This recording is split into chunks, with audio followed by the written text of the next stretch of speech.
Председателот на Државната комисија за спречување на корупцијата Адем Чучул лично му ја предаде Националната стратегија за спречување на корупцијата 2026-2030 година на председателот на Собранието Африм Гаши и побара пратениците побрзо да ја донесат.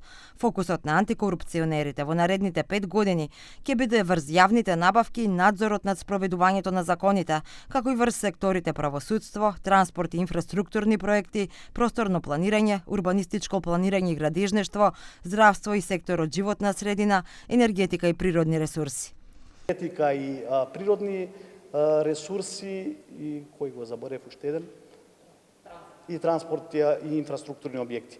Значи се фокусиравме, иако самата проценка на ризиците опфати повеќе сектори, се фокусиравме на тие за кои што сметаме дека во наредниот 5-годишен период доколку се имплементираат ќе имаат значаен ефект врз развојот на општеството и врз намалување на корупција.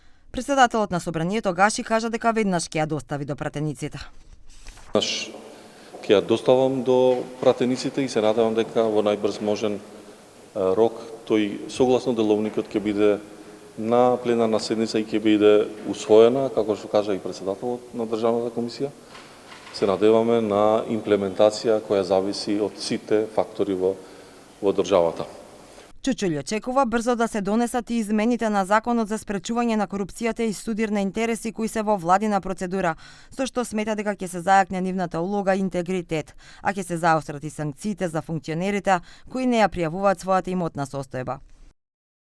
Степен на санкциите е детектирано и од страна на ГРЕКО и од таму веќе во владина процедура е нашиот закон, односно измените на законот, и таму се предвидени не као санкции прекршоци повисоки, бидејќи се врзани со закон за прекршоци, но други механизми за санкционирање за непријавување на имотна санкционирање и други механизми како проверка дополнителна на имотната состојба, отворање други постапки. Иако дел од институциите не дале проценки за националната стратегија, сепак со помош на експерти пресметките покажала дека на антикорупцијска ќе и требаат најмалку 3,5 милиони евра за нејзино спроведување.